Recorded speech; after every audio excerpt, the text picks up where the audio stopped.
Hello and welcome to Jen's Ink Spot. Today we're hopping to celebrate Ardith reaching 3,000 YouTube subscribers. Congratulations to her. After you finish watching my video, leave a comment for your chance to win and then click on the link in the video description below for the next person in the hop. There's 20 participants in this hop and there are prizes to be won at every stop along the way, but more about that later. In this video today, I'm going to show you how I made this card using color bursts. This was a new technique for me. Here are the colors that I've used. This is a new collection from Catherine Pooler, and it's the Carnival collection. There's 4 different colors, and then there's these 2 sparkles also, which are kind of like working with watercolors. What I'm going to use today, though, are these 4 colors of color bursts. There's Samba, which is the red, limoncello, Mardi Gras, and suede shoes, and they are highly concentrated colors. I'm also going to use this stencil, which is called the Bear Grass stencil. It's also from Catherine Pooler, and I've taped it down using blue painter's tape onto a piece of watercolor paper. I found using watercolor paper with these color bursts are perfect. I'm also going to use a mini mister, which you can buy at any craft store, and it's basically, I filled it with water, and then I'm going to add some of these powders into the little mini mister, and it's going to make my own color sprays. So here I'm taking the lid off and I'm going to squirt several drops of this into my mini mister, and I'm going to shake it up really good.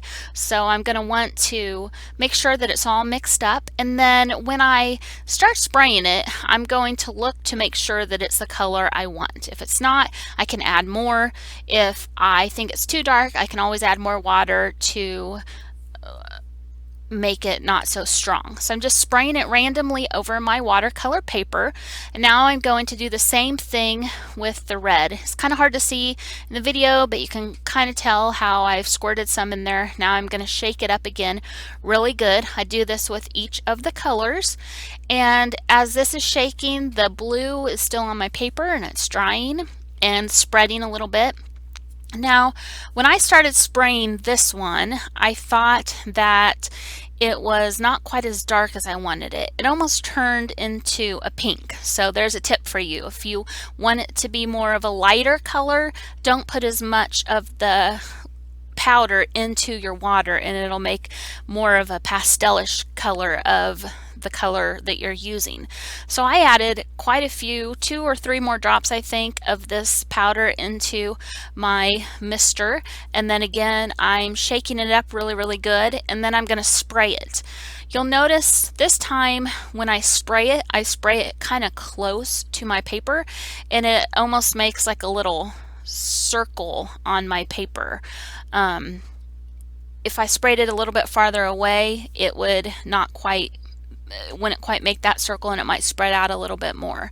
Now I'm going to take the Mardi Gras and do the same thing that I did before. You can see in the background how the colors are kind of mixing together onto my stencil. Playing with these color bursts has really been a lot of fun. It was a new experience for me and not something that I had done before, but I love the look of watercolor, and this was just such an easy way to achieve that watercolor result. And with these colors, they just mix so nicely and work together so well that it's almost just a no-brainer. You can't really go wrong with them.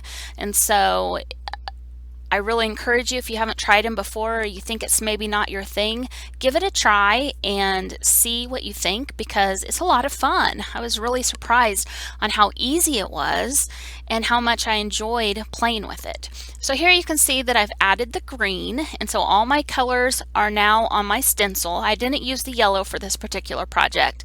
I've taken some paper towels. I bought this at the dollar store, so it didn't cost me much, and I'm just dotting off the extra ink. So you can see that when I took that off, it went from a very vivid look to now almost pastel-like, which was a huge surprise to me, but I loved how that happened.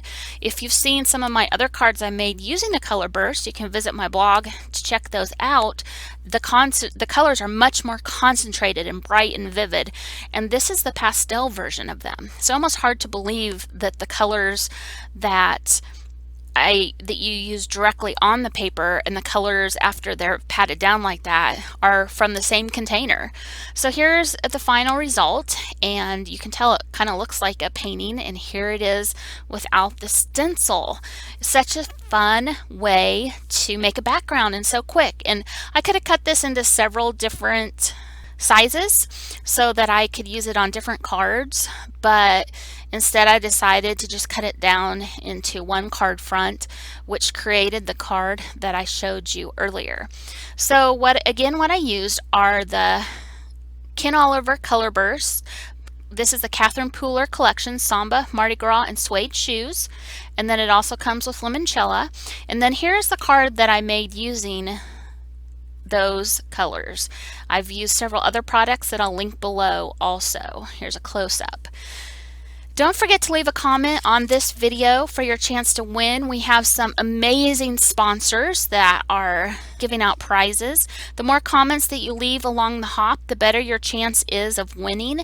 Please make sure in the comments to tell us if you're in the United States or if you're international, because some of the prizes are restricted to United States addresses only. All the details for the prizes are on Artist's blog, which I will link below, and the prizes will be announced on Saturday, October 19th, so be sure to comment before then. Thank you so much for joining me today. I hope you have a wonderful day.